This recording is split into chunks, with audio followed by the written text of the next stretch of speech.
नमस्कार। जय हिंद। आप सब उम्मीद है बहुत अच्छे होंगे और बेहतरीन पढ़ाई कर रहे होंगे। अगर आप इस सेशन को देख रहे हैं तो इसका मतलब है कि आपके मन में कौतूहल ज़रूर उठ रहा होगा कि इन्वायरमेंट को आखिर कैसे टैकल किया जाए। स्वाभाविक सी बात है कि यूट्यूब के इस म्यूज़ियम में बहुत सारे चैनल्स पे बहुत सारे वीडियोस पड़े होंगे जो आपको इन्वायरमेंट की अलग अलग दिशाओं में ले जाने की कोशिश कर रहे होंगे। ये कोशिश बिल्कुल भी वैसी नहीं है। हम बिल्कुल मिनिमलिस्ट इंसान हैं। मिनिमल पढ़ो, मैक्सिमम आउटपुट निकालो, और यही कोशिश हम करने वाले हैं अगले कुछ मिनट्स में, अगर आप अपना दे सकें तो, कि बहुत कम पढ़कर मैं कैसे बहुत अच्छा स्कोर कर सकता हूं इन्वायरमेंट में। अगर आप इस इमेज को देख रहे हैं तो शायद आपकी भी हालत ऐसी ही होगी। ये हर उस व्यक्ति की हालत है जो इन्वायरमेंट को इस हिसाब से देखता है कि मुझे कुछ ग्रंथ खरीद लेने हैं और ग्रंथ ग्रंथ पढ़कर मैं सारे क्वेश्चन को सॉल्व कर लूँगा। ऐसा हो नहीं सकता सर कि मैं ग्रंथ पढ़कर भी सारे क्वेश्चंस को सॉल्व कर सकूं। और मेरा मुद्दा कभी रहा भी नहीं है कि I should attempt all the questions. ये मेरी पहली गलत स्ट्रैटेजी है। I don't have to attempt all the questions, but I have to attempt those questions which actually I am focusing upon. My strategy is to study. आइए समझते हैं कैसे। अच्छा, थोड़ा बहुत हम आपको रुझान देने की कोशिश करते हैं कि इन्वायरमेंट PYQs को अगर हम देखें पिछले 10 साल के, तो कितना इंपॉर्टेंट है। मतलब 2015 से लेकर 24 तक की अगर हम एनालिसिस आपके सामने रखें तो 2015 में देखिए 17 question, 20 question, 15 question, 11 question, 21 question, 19 question, 22 question, 19, 16, 20। अब हो सकता है कि ये सारे क्वेश्चंस प्योर एनवायरनमेंट भी ना हो। हम उसको कैटेगराइज इन्वायरमेंट में इसलिए कर रहे हैं क्योंकि वो कहीं ना कहीं इन्वायरमेंट का कोई स्टेटमेंट या उसके आसपास रहे होंगे। तो आप एक बात तो मन में बैठा ली होंगे कि मेरे 100 क्वेश्चन का अगर 20% हिस्सा यहां से आ रहा है तो मुझे इस सब्जेक्ट पे ध्यान तो देना चाहिए। अच्छा खासा क्वेश्चन आ रहा है, मतलब 1/5 ऑफ क्वेश्चंस तो यहीं से आ रहे हैं, तो मैं इसको छोड़ नहीं सकता हूं। 2024 में भी अगर आप देखें तो 20 क्वेश्चन आए हैं, 23 में 16 क्वेश्चन, 22 में 19 क्वेश्चन। मतलब अगर मैं ट्रेंड पिछले 4-5 साल का भी देखूं तो 19, 16, 20, 22 ये क्वेश्चन आए हैं। I can not afford to leave this very important part. अब मैं क्या करूं, कैसे करूं, ये समझते हैं। आइए, अब मन में यह भी सवाल उठ रहा होगा ना कि ये क्वेश्चन कहां से आए हैं। Which topic specifically the question have come from. तो बहुत बेसिक के टॉपिक्स अगर हम उठाएं, जैसे इकोसिस्टम उठाएं, तो इकोसिस्टम से मुझे 6 क्वेश्चन आते हुए दिख रहे हैं। बायोडायवर्सिटी से 41 क्वेश्चंस आए हैं। प्रोटेक्टेड एरिया से, जो कि आपके नेशनल पार्क, बायोडायवर्सिटी के जो स्फेयर्स बनते हैं, बायो रिजर्व्स बनते हैं, वाइल्ड लाइफ पार्क्स हैं, वाइल्ड लाइफ सेंचुरीज हैं, उससे 11 आए हैं।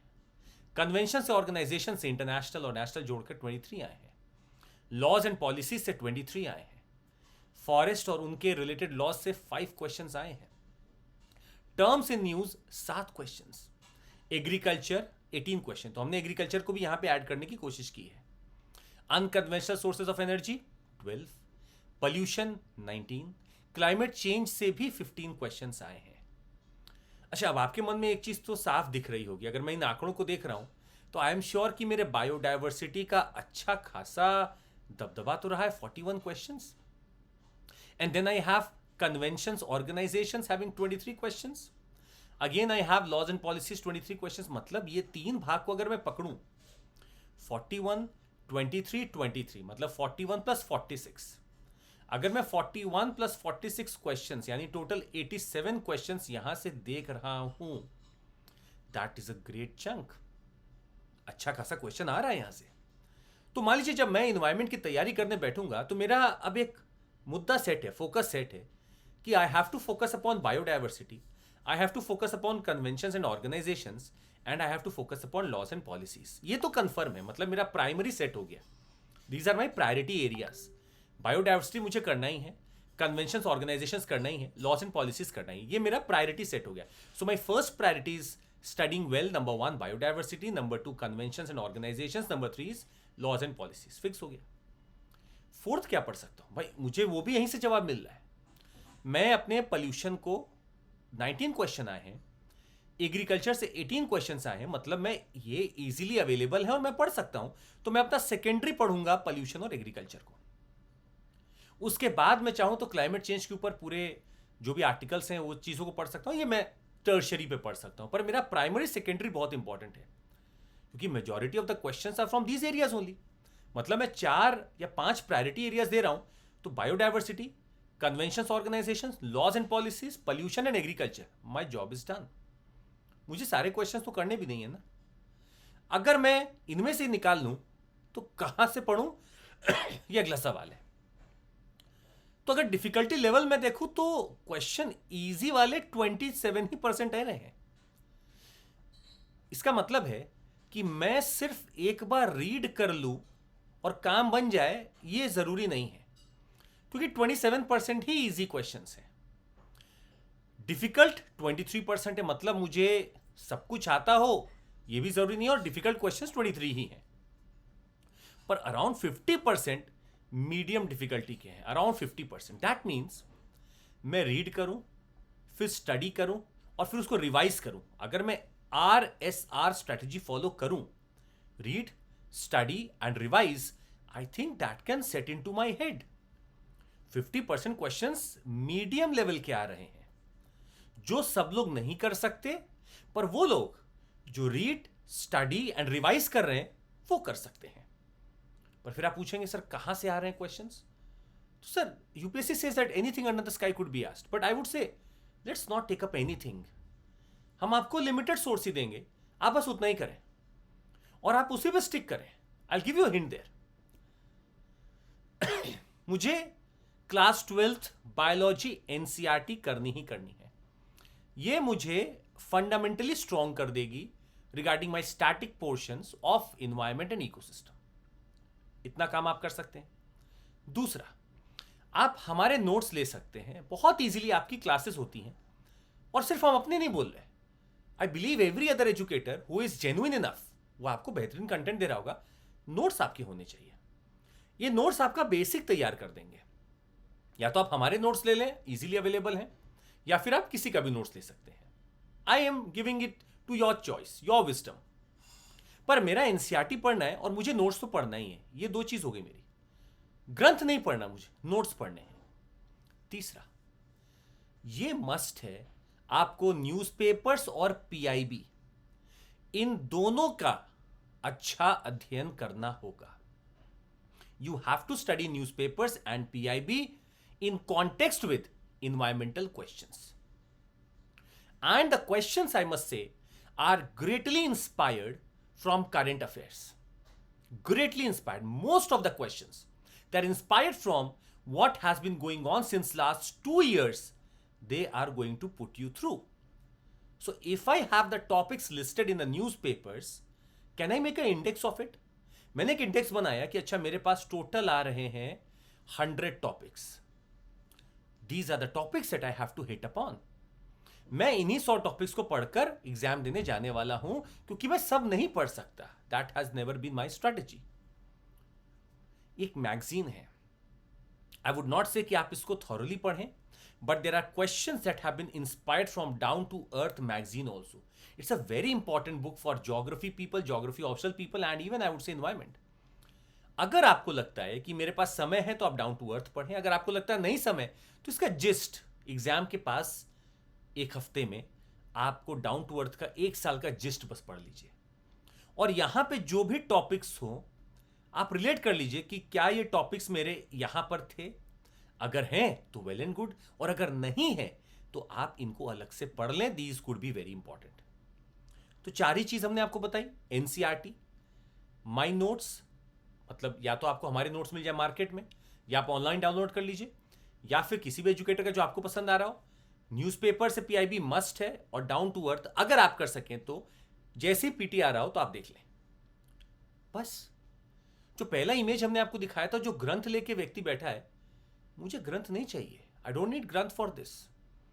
और अगर आप विश्वास मान ही चुके हैं तो आप अगली चीज सुन लीजिए हमारी। What I have deciphered from all the environmental questions is this. There are variety of questions that are going to come. वो आपको इकोसिस्टम के स्टैटिक से लेके बायोडाइवर्सिटी तक पूछेंगे। बायोडाइवर्सिटी में बिहेवियर भी पूछेंगे जानवरों का, वाइल्ड लाइफ प्रोटेक्टेड एरियाज भी पूछेंगे वो आपसे हो सकता है कि कुछ फैक्चुअल चीज भी पूछ लें, पॉलिसीज पूछ लें, एक्ट्स पूछ लें, कुछ भी पूछेंगे। आपका ब्रेन का कैपेसिटी 1 साल के अंदर इतना नहीं है कि मैं ये सब पढ़कर बार बार याद कर सकूं। मेरा इतना कैपेसिटी नहीं हो सकता। जो लोग का होता है या तो तुक्का लगा रहे होंगे या फिर ठीक है, there are certain lucky people around us. मेरे पास इतनी वैरायटी है कि मैं इतना नहीं कर सकता। तो मैं क्या करूं? हमने आपको नीचे की इमेज दिखाई है, आप बस फोकस करें उन्हीं एरियाज पे जो हमने अभी आपको बताया है, उसके अलावा भटकिए मत।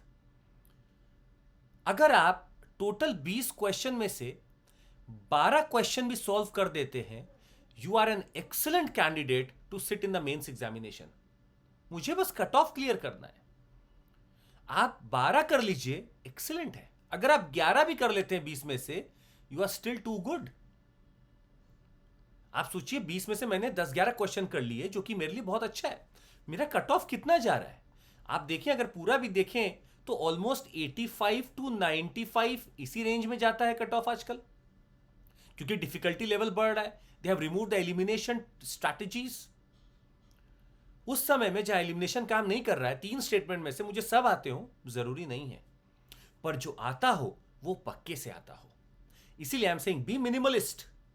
आप 20 में से 11-12 ही करिए, I would say excellent, don't worry. मेरे पास पॉलिटी है, ज्योग्राफी है, इकोनॉमी है, मैं वहां फोड़ूंगा। मैं इन्वायरमेंट में अपने आप को इतना ऑक्यूपाई कर क्यों रहा हूं कि मैं बैठ के ये देख रहा हूं कि रात में छिपकली सोती है कि नहीं। मैं बैठ के ये देख रहा हूं कि स्क्विरल घर कहां बना रही है। Come on, I can not do this. तो मेरे पास इतनी वैरायटी है कि मैं सब पे नहीं हाथ लगा सकता हूं। I have to focus upon aspects that are confirmed there in the paper. वो मुझे करने ही करने हैं। एक तो क्लियर हो गया। दूसरा, हमने आपको बता दिया कि ये सारे क्वेश्चंस ऑलमोस्ट इंस्पायर्ड का से। So most of the questions they are inspired from current affairs. तो अगर मैं अपने करंट अफेयर्स को अच्छे से पढ़ रहा हूं तो मेरे मोस्ट ऑफ द क्वेश्चंस जो इंस्पायर्ड हैं उसका स्टैटिक मैं साथ में देखता चलूंगा। मैं उसका स्टैटिक भी देखता चलूंगा और मैं उसका जो भी फैक्चुअल पार्ट है वो भी देखता चलूंगा और जो करंट में है वो भी देखता चलूंगा। अगर मैंने इतना कर लिया, my job is done, dusted. That is my strategy, because I can not keep on going and study everything. अब कितने साल का current affairs? Taken around 2 years। आप 2 साल का लेकर चले to be on the safer side. Let's take 2 years of current affairs and list the topics well, कि ये सारे टॉपिक्स हैं जो पिछले 2 साल में लगातार न्यूज में बने रहे हैं and the questions can come from these topics. मैं इसी का स्टैटिक पढ़ के जाऊंगा, इसी का फैक्ट पढ़ के जाऊंगा, इसी का मैं बिहेवियर पढ़ के जाऊंगा, इसी का मैं करंट देखकर जाऊंगा। मुझे लिस्ट करना है। So I want you to create an index. हम भी करेंगे आपके लिए। I bring out a session for you, don't worry. I bring out a series for you. Number छीन लेंगे हम, यूपीएससी अनस्टॉपेबल्स। आई थिंक बहुत मेहनत करके वो बनाया गया था, फिर से बनाएंगे हम आपके लिए, चिंता मत करिए। अच्छा, third strategy that I am saying is, what is my observation is, UPSC has gone into khichdi mode. क्यों खिचड़ी मोड हम आपको बोल रहे हैं? बिकॉज वो इन्वायरमेंट के क्वेश्चंस में आपको साइंस भी डालेंगे, बेसिक साइंस भी डालेंगे, वो यहीं पे आपको ज्योग्राफी भी डालेंगे, वो यहीं पे आपको हो सकता है एक बेहतरीन स्पीशीज के बारे में एकदम करंट अफेयर्स में आया वो भी डालेंगे। सब वो आपको यहीं डाल के पूछेंगे। तो आपके लिए फायदा हो गया। फायदा ये हो गया कि मैं एक शायद जब पढ़ने बैठूंगा इन्वायरमेंटल का टॉपिक, तो मैं देखूंगा कि क्या ये इन सारी चीज़ों को छुपा रहा है, क्या इसमें साइंस है, क्या इसमें ज्योग्राफी। अगर होगा ना तो आप मान लीजिएगा वो क्वेश्चन आने की प्रोबेबिलिटी बढ़ गई। अगर वो सिर्फ एक इन्वायरमेंटल क्वेश्चन है तो कम हो जाएगी प्रोबेबिलिटी, पर अगर वो एक इन्वायरमेंट, साइंस, ज्योग्राफी, स्पीशीज सबको मिलाकर बन रहा है तो आप समझिए उसकी प्रोबेबिलिटी बहुत हाई हो गई। ऐसे टॉपिक्स को मैं पढ़ने में और अपना समय लगा सकता हूं और वो खिचड़ी को बढ़िया से दही के साथ खा सकता हूं। तो आपके पास अब ऑप्शन है, क्या आपको ग्रंथ पढ़ना है या आपको स्ट्रैटेजी वाइज पढ़ना है। आई would say let's do smart study, क्योंकि जो स्मार्ट स्टडी करते हैं वही आगे जाते हैं। और आप देख सकते हैं, आप इस शायद अगर अभी तक आप इस सेशन को देखे होंगे तो हमने कहीं पे भी आप पे बोझ नहीं बनाया। हम आपको बस वही चीज करने के बोल रहे हैं कि अगर if you can do, why not go with these 5 topics prepared well from current affairs, NCERTs, my notes etcetera. और आप तो हमसे जुड़ सकते हैं ना, डेली 9 बजे हमारा डीएनए होता है, आप हमसे जुड़ सकते हैं वहां पर। हम आपको सारी चीजें यूपीएससी के लिए, पीसीएस के लिए ही करा रहे हैं। You can be there with me on UPSC unstoppables channel. I will be there helping you out. तो बताइएगा कैसा लगा आपको, और साथ ही में हम आपको बता दें हमारे कुछ ऑफर्स चल रहे हैं। आज इसका अंतिम दिन है, और इस ऑफर में क्या था, बहुत अनोखी चीज थी इस ऑफर में। आप सोचिए 9 महीने का कोर्स ले रहे हैं और हम आपको 9 महीने एक्स्ट्रा भी दे दे रहे हैं। पर यहीं तक खत्म नहीं हुआ, जो आप 9 महीने का पेमेंट भी कर रहे हैं ना, वो भी 50% हमने स्लैश कर रखा है। मतलब आप 4-4.5 महीने की पैसे में 18 महीने का पढ़ाई कर रहे हैं। और ये सब पता है किस कैसे संभव हो रहा है? CMC कोड पर। जैसे ही आप ये कोड लगाएंगे, आपको ऑफर में ये सारी चीजें मिल जाएंगी। 50% flat off plus extension of whatever months you are taking. ये ऑफर आज खत्म हो रहा है, और आप हमारे प्रीलिम सक्सेस प्रोग्राम में जुड़ सकते हैं। 14,999 में आपको मिल रहा है। GS CSAT mock test, current affairs, theory सब यहाँ पे होंगी, आप ले सकते हैं। And we have our batches for 26 and 27। आगाज 27 का है, बाकी RM 26, इग्नाइट 26 एंड शिखर 26 का बैच है, आप ले सकते हैं। And of course our mock interviews are going on. Anyone around you who is to give interview this year, जरूर बोलिएगा, हमसे संपर्क कर लेगा। That would be all from my side. जरूर बताइएगा कैसा लगा, और आपको अगले सब्जेक्ट का कौन सा चाहिए, जरूर बताइएगा। Thank you for listening to this, and do share, like and subscribe. जय हिंद।